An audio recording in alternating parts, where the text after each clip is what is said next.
Good morning, everybody! I hope you guys are having the best Saturday morning imaginable. And with that said, let's get started, shall we? So, about 2 weeks ago, I went to the Lee Valley Tools and I have picked myself a MIDI Rikon lathe. Now, I didn't know what to do, but I dreamt of making a levitating spinning top. So, I thought, what better way to go about it than doing some churning? So there we go. I picked up the lathe. They sold me a bunch of chisels. I have no idea what they are yet. I was sold a chuck and a stand for the lathe. And also I was given a piece of wood to do things with. And, well, I'm going to be making spinning tops. Now, I have already made one spinning top and base for it. But that spinning top was wobbly and quite horrible. Now, this is my second attempt at making a base. And this is what you're going to be seeing here. So, as it goes with churning, the very first thing that you do with churning is you take a square thing and you make it round. Once you make it round, you shove it inside the chuck. Or at least that's what I've learned from watching a bunch of online tutorials. And if I'm wrong here, guys, please do let me know. I have no idea which chisels to use for what. I have no idea what the heck I'm doing. So I have no idea what's going on even, really. But anyways, there you go. I made it round. Now that it's round, I'm trying to make a plate here. To start with the plate, I kind of measured where I wanted to go, and now I'm trying to make the shape of the plate. Now, it's not that I'm being artistic here. I actually cannot control the chisel, so in a way, I'm kind of putting the chisel in there, and I'm hoping it's going to do its own thing, and that's kind of what gives the shape to the plate. So what you are seeing here in terms of the shape of the plate, it's not planned. It's just random accident, pretty much. But it seems to be working out so well so far. If you guys know how exactly I should be holding this chisel so it doesn't just go all over the place, do let me know. But so far I haven't learned how to finally control it yet. I'll get there hopefully once, the levitating spinning top happens. Anyways, so as you see here, the top part of the base is made.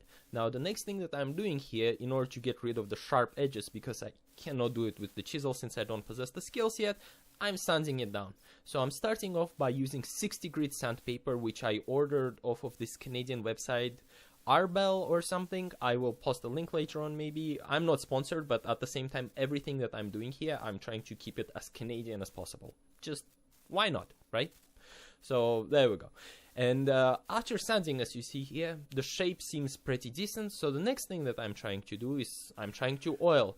Now at Lee Valley Tools, they also sold me a small pack of tung oil. So the thing is, I have tried to Google and see which oils work best and how everything works. But unfortunately, I don't know how oils work. And I would appreciate if you tell me which oil I should really be using here. But yeah, as you see, I have oiled it, but after oiling it, I had to sand it down again because it was too rough and it didn't work out the way that I wanted it to. So I'm sanding it down, and then I oil it again. And then I feel it feels too rough, so then I sand it again. And then I oil it again. And my GoPro actually died, but I kept on sanding, oiling until I got to 1000 grit, which is a pretty cool thing. I liked it. So now moving from here, as you see, I'm trying to detach the base. And once the base is detached, I actually don't know how to do the backside of it. I tried Googling it, YouTubing it, and I didn't find any good solutions to this. So one thing that seems to have worked for me, in order not to damage the base that I already made due to the grip of the chuck, I ended up wrapping it in cloth, and that's how it goes. One of the problems I noticed when I wrap it in cloth, it doesn't end up being concentric. So it spins off center, and that is bad, meaning I cannot really make proper things. And that's probably the whole reason why the first spinning top I made was so wobbly. But I have tried it. There you go. It seems to work so far for the base plate. And I do the exact same thing here for the base plate. I sand it, oil it, sand it, oil it, sand it, oil it, and keep on going until I hit 1000 grit.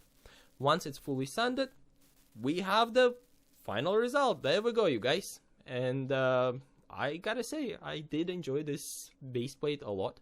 I will be making the spinning top for it now. The video for that will come out in a week, and hopefully I can get at least 1 minute spin time out of it. I'm not sure if it will happen, but we'll see. And with that said, thanks so much for tuning in, and I'll see you guys in a week. Bye bye!